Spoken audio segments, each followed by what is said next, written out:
What's up? Hi, Castleberry. Castleberry Elementary is the best school in the world. Happy Halloween! Go Panda! Bye.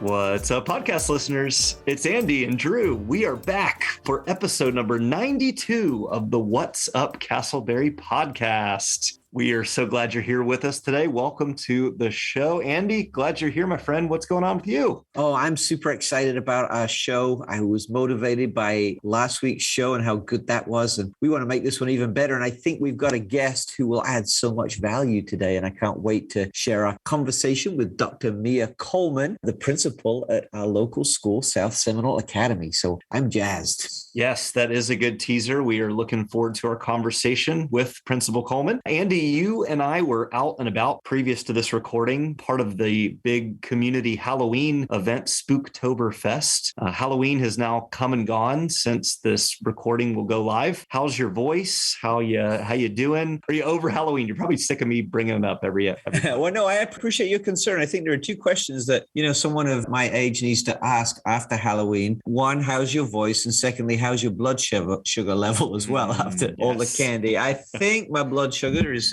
doing okay. I've tried to abstain from the candy, but yeah, my voice is a little bit sore. Like you mentioned, we had the Spooktoberfest. We were both there representing, and I was honored to be the MC. It was about an hour and a half of nonstop talking into a microphone, engaging with kids, making stuff up on the spot. And it was honestly pretty mentally exhausting. And my voice was a little bit sore, but I still had to get up and preach the next morning. And then what really killed my voice was that evening I had a soccer game to go to with Orlando City, and the referee wasn't that good. And I found myself yelling at the referee. So after the Spooktoberfest, preaching and yelling at a referee, my voice was done. So I did have a couple of quiet days after that. I was going to make the joke that you said 90 minutes on the microphone. I assumed that's how long you preach normally. Isn't it 90 minutes or so? Yeah, on a short Sunday. Yeah. Well, you did a great job, sincerely.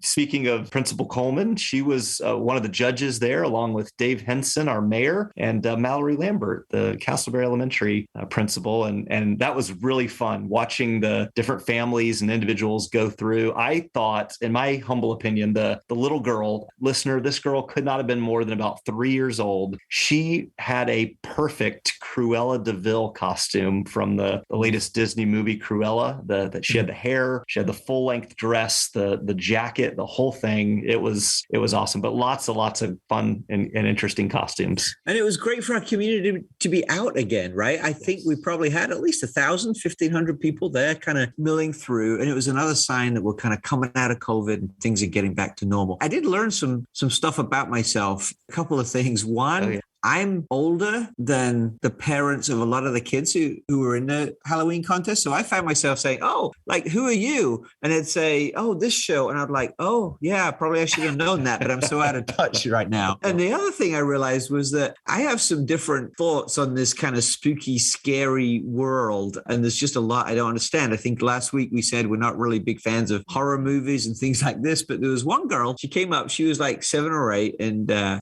said, what are you from? And she said, oh, I'm one of the characters from The Purge. I'm like, Purge? Isn't that an R-rated movie? I mean, I didn't say that out loud, but I was thinking about it. And I realized that as I get older, I get a little bit out of touch. So I'm looking forward to working out how I can connect a little bit more with those of a different generation. That's okay. I don't think you need to binge watch The Purge or the subsequent Purge movies to be relevant. That is a good comment, though. Very good point. Well, you are a dad, even if you are a bit of an older dad, and here we go. That's the perfect segue. It's time. Here we go. All right. I tried to do some research, some thought exercise on these dad jokes, and I pulled from the fact that outside my door now, there are a bunch of leaves that have fallen from the tree in our yard as well as neighbors' trees. And we live on the corner of our street, so all the leaves seem to blow right into our yard. And so these dad jokes are tree or fall related. Here we go. Robin, I'm going to address you because Andy always gives me a hard time. Let's see if I can nail it the first time. All right. What is the cutest of all seasons, Robin? You like cute things. What's the cutest of all seasons? Fall? Very close. It's autumn. Autumn. Okay. All right. Number 2. Here we go. Quickly. What did the one autumn leaf say to another? He said, "I'm falling for you." You know, Drew, those fall jokes, you just need to leave it alone. Yeah, I do. Can I just share a few jokes that have been submitted to me via text from regular listener Doug? All right, you ready? All right, the Doug jokes of the week. Yeah. All right. Today's motivation: don't give up on your dreams. Sleep longer. I saw an Apple store getting robbed. Police have detained me as an eyewitness. That would I'm not gonna lie, that would took me a second, but I get it. Okay. All right. No, but seriously, I did get mugged by 6 dwarves last night. Oh no. Just six. Not happy. All right. One more dwarf joke. All right. The average height of a dwarf is 3 feet. Did you know that? It's a little known fact. There you have it, folks. Thank you, Doug. It is now time for your local update about things happening in your community. It is now time for Castleberry in the News. Breaking Castleberry in the news. This is a really cool highlighting the things that are happening in Castleberry. Specifically, the city has offered something post-pandemic. Obviously, we've been living the past 18 months or so in the midst of a pandemic. Lots of impacts, both individually, personally, schools, you name it. But in the business community as a whole, and several businesses have had to close down as a result of the pandemic and people not being able to get out and about. But the city is seeking to bring about some economic recovery, to bring some incentives to local businesses by offering grants for those who reach out regarding economic recovery, seeking economic recovery from all that's happened in this pandemic. Andy, do you want to flesh out for us some of what's happening there with Seminole County and Castleberry specifically reaching out to local businesses? Yeah, I mean, I love it. I was just talking with Dr. Coleman before we recorded that section about the aftershock of the COVID. And it really does seem, again, we've said it before, that we're coming out of it. I hope this time is correct. The numbers that are at an all-time low, which is wonderful, but there are going to be some reverberations as we move away from that. And one is the effect that the pandemic has had on businesses. Some have closed, some are struggling, some have experienced loss. And we know that small businesses are at the heart of our community and a significant economic driver within communities. So I love the fact that the county and the city is saying, hey, look, we want to do what we can to use our resources to help small businesses come out of this and win and keep contributing to our society and to our community. So I just think that's a real wise decision. And I hope that if any small businesses have been struggling or have struggled through the pandemic, that they will take advantage of this opportunity. There are some, responsibilities that come with the money and some things that you need to prove and show, but they're certainly not insurmountable hurdles, just things that will make sure the money is used in the right direction. So there's a website, www.seminolec.gov/economic recovery. Encourage folks who are interested to go there. And if you qualify, please apply, because our small businesses really are the backbone of our community as they are our society. Well, that's what I was going to finish up. And for those of you who don't own a small business or this news story doesn't directly apply to you, well, it does indirectly. Go support local businesses, particularly in Castleberry. And now, Castleberry, a mental health break with Dulce Merida.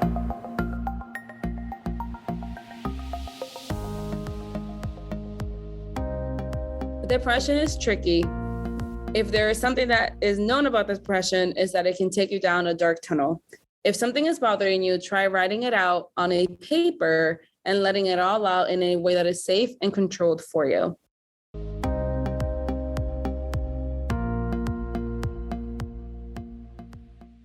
Welcome back to the show, listeners. We have a very special guest today, a lady who is very involved in our local community, making a significant difference, is leading an institution that has been a pillar in our community for many, many years. And I am thrilled today to introduce and welcome you to one of my favorite principals, one of my favorite leaders, Dr. Mia Coleman. Mia, welcome to the show today. Thank you. I am happy to be here. And we are thrilled to have you. So you and I know each other pretty well. I've known you for a while, but to introduce you to many of our community who may not know you and some of your students who will know you in a very different way, let me kind of just start off with an icebreaker, okay? If your life were to be a movie, what genre of movie would it be? I would have to say a mystery/drama. Oh, that sounds very intriguing. And what would the title of this movie be? The Mind Behind the Smile. Wow, now I'm intrigued. That sounds like a good book, like as a movie, but definitely a catchy title of a book. Exactly. It's the kind of movie that you want to watch on a damp night outside as you sat on the couch with a warm blanket or something. Now, which actress in this movie, The Mind Behind the Smile, which is rather profound, which actress would you like to play you? I always like Sanaa Lathan. Remind the listeners, if they're not aware, what she's been in before. She's been in a lot of different stories. Love and Basketball is what I think I'm old, so Love and Basketball. was that a black and white movie, Mia? Because I don't know. No, not a black and white movie. And then Out of Time with Denzel Washington. So she's been like a leading lady in a couple of movies.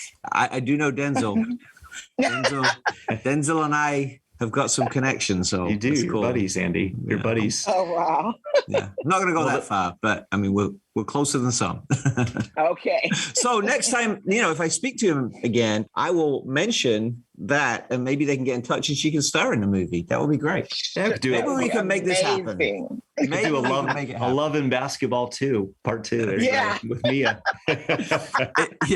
In the South Seminole gym. I love it. It'd be perfect. Oh, wow. Well, Mia, you definitely have a great smile and a sharp mind. And really, as the representative leader of South Seminole, being the principal, you really are forward facing for many in our community. As the principal of the school, what would you say constitutes a good day for you?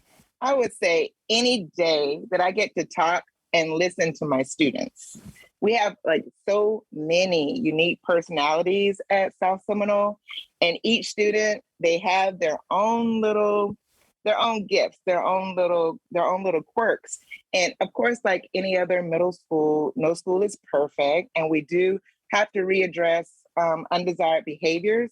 But I find comfort in that discussion that happens with those students when they make those choices. And I can see the trajectory and how they change in their path. It might not be that day, but down the line, you can see, it's something that you can say to them that may impact them next week or next month. Or I've had students come back and tell me that it's made a difference and something that a teacher or a dean or someone has said to them. So those are like those days that are just like amazing when you see that aha moment click in our students.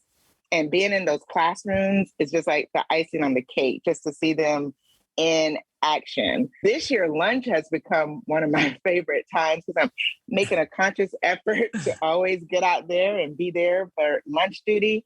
And they're accustomed to me now, like taking pictures. So now they're always flocking to me, can I take a picture with you? So just seeing, that student life, those are good days because it's all about the kids. Those are those good days. I love that. Drew's favorite time of the day is lunch as well, but for different reasons. Yeah, I was going to say, I'm getting hungry just you talking about being on the lunchroom. That's great, Mia, that you're so accessible to the students. That's awesome. Yeah. Well, I love that because the higher you climb up the leadership ladder, often, the more distance you get from those that you're serving and you're working with. So I love that your heart is very much there. And as we start to talk about the culture in the school, a lot of that is modeled by your interaction and engagement with the students and with the staff, and that's great. But you've been at the school for 10 years. I thought it was 7, and I'm realizing how old I am too, that you've been there 10 years. And over that time, the school has been through many changes, many significant developments. I mean, it's almost unrecognizable. But how would you describe the condition and culture of the school when you arrived those 10 years ago? I would say the culture and even the physical appearance of the school was more of just a traditional school setting. And what I've always heard is, South Seminole, is that well-kept secret. It's in the heart of a community.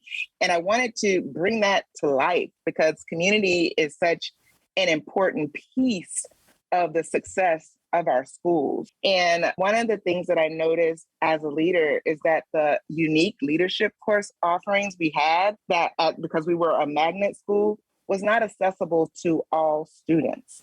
It was only accessible to the honor students or the advanced placement students. And we were never going to change the culture unless that was accessible to all students to learn those pieces. And the staff, although they were cohesive and they were a family-oriented staff, the partnership in the learning journey wasn't with the kids. It wasn't fluid throughout the campus. And that's the culture that I wanted to build on to make a difference. That's beautiful. So now as you reflect, forward to present day, 10 years into serving, which is amazing. Mia, what would you say I like to think of it as where are your fingerprints? Like, where is it most evident if you were to walk away tomorrow that Mia Coleman was here and she brought these things to the school? First thing I want to say that I had to realize that I couldn't work in a silo. So I think one of the primary things about to the school would be that team mindset, that it takes every component, every member of the staff, every student on campus to really make the shift that we wanted to take. And one of the biggest things that we were able to accomplish was become a Franklin Covey Leader in Me demonstration school, being the first lighthouse school in middle school in the world. And that was a major accomplishment. I think through our tenure and through this model that we have really developed that student choice and voice, really listening to students. Growing up, it would be, a child doesn't speak when adults are speaking, but sometimes kids have some good things to say. And I think that's something that we really focus on, is really empowering our students. And I think that piece is a legacy for us. And with also requiring all of our students to do 6 hours of community service throughout the year has been something to instill in them, that leaders serve, great leaders serve. They don't just receive. So I think those pieces will be concepts that can carry on with time, not just the cosmetics of the school, but just that piece of that culture being student-led. Yeah, I love that. That's huge. I mean, as I've seen that transformation take place, I mean, personally in my home, as my 2 kids went through, just putting a value on leadership is so unique, but so important. And I can see that has been one of the transforming pieces. I will say, though, sometimes I wonder if you empowered my daughter too much, because it does feel like she speaks to adults a little bit more than this adult would sometimes like. But that's another story for another day. But Drew and I often talk about leadership, and I think some of the things that you're teaching at the school now are things that I wish I had learned when I was kind of 13 to 15, because you learn the hard way when you're growing up, and we're often slower learners as we get older. And so I'm just thrilled by that. But let's talk about you and your leadership. So as a leadership and law magnet school, right? We know that much of leadership is caught, not taught. And I think that's why it's so wonderful that you're kind of hanging out on the playground at lunch and taking selfies and all that kind of stuff, because it allows people to catch what you have. But what would and you'll be embarrassed to answer this, I know, and don't give me any of this kind of, humility stuff. It's a team thing, because it is, but we know you're a good leader. What would your colleagues say are some of the strengths of your leadership style? I really focus on building capacity. And it's that facilitative leadership. because, everyone can accomplish so much by themselves, but getting out of that mindset of it takes everyone, like I said before.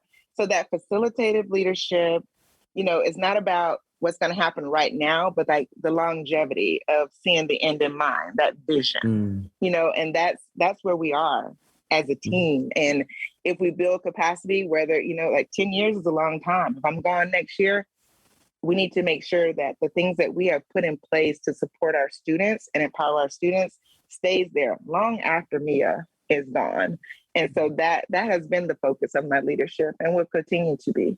Yeah, follow-up question, because I think that's profound. And it's certainly something that I wrestle with a lot, because we all have the same amount of hours in a day. How do you increase capacity in your personal leadership? I mean, is there anything you do, any kind of personal habits that you do that kind of force you to think a little bit differently and increase your personal capacity? Yes, for me, because as you said, as leaders, we automatically want to solve everything. So I think for me, have built my own capacity as a leader is learning how to step back and not always give the answers, even though I may know them. I could give advice about where to go, and I'll just be quiet. And now my team even knows, like, they'll look at me and I'm go, okay, so what do you think we should do? So I think me learning to take a step back has been a personal growth for me, and how I've learned, to be that type of leader. And that can be so hard. And I appreciate your wisdom and speaking to that about being more inclusive and facilitative. Mia, wanting to just highlight for our listeners, if they're unaware, one of the things that is always significant in our county, especially within the school system, is recognition of those who do good work. And not too long ago, you were actually honored by our county as being the principal of the year in Seminole County. What did that award mean to you, and what maybe even since in the past couple of years have you taken from that honor moving ahead? I think that the biggest part of this honor was that it is voted on amongst your principal team, amongst our whole middle school principal team. And that's who submitted to our superintendent for principal of the year. And it was just humbling, because I know everything that everyone is doing at their schools. All of us are doing amazing things. We have common goals, we're a team, and it's all about student achievement and learning. So for them to vote for me for that meant more, because they're in the trenches with me doing the same things.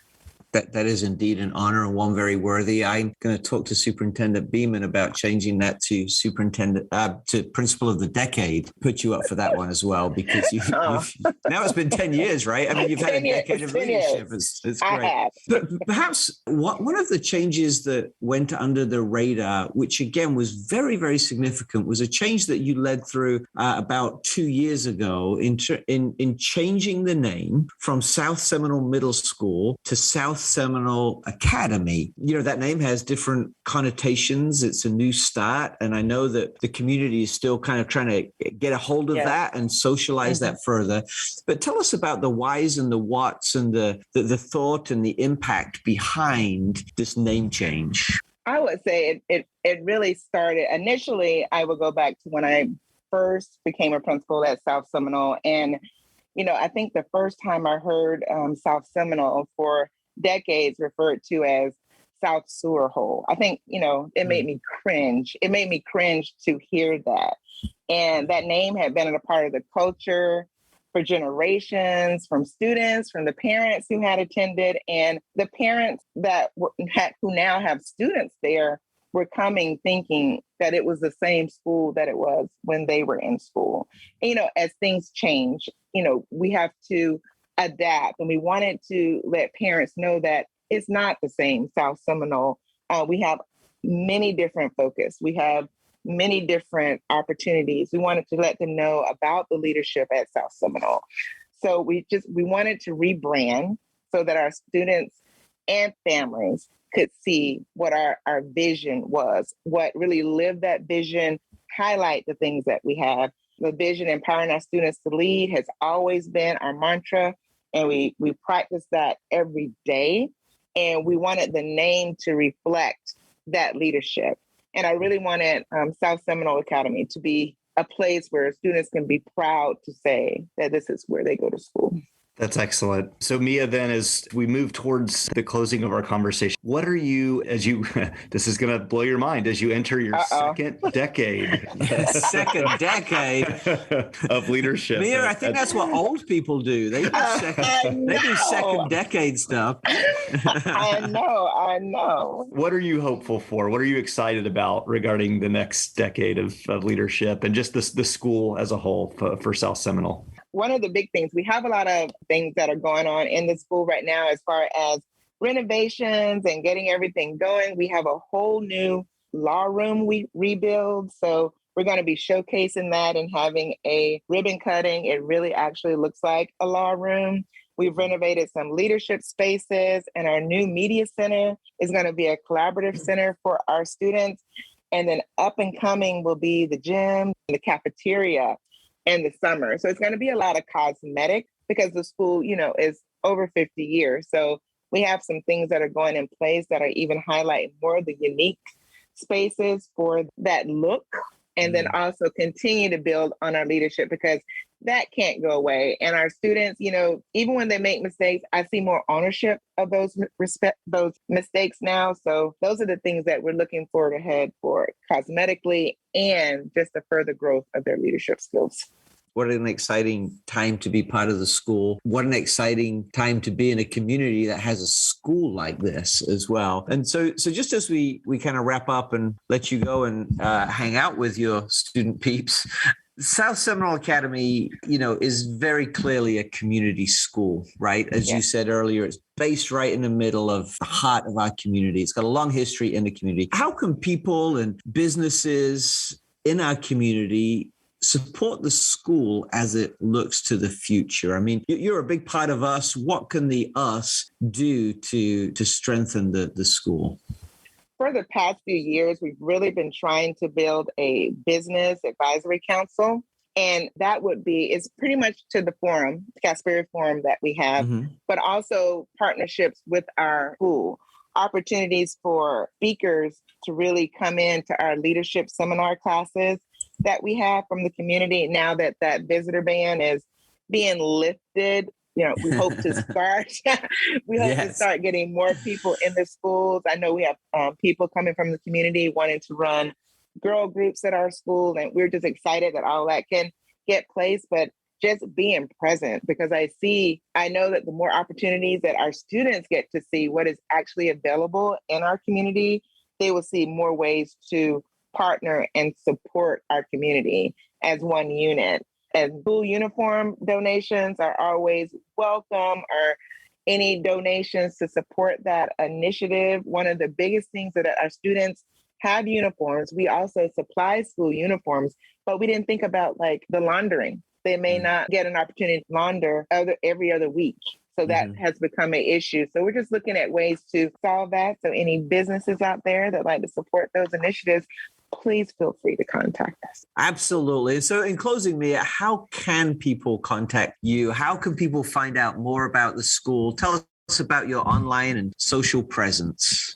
Yes, we are available. We have a Seminole County Public School website. So if you just go to the main Seminole County website and search us, South Seminole Academy, it'll take you right to our website. We're available also on Facebook and Instagram.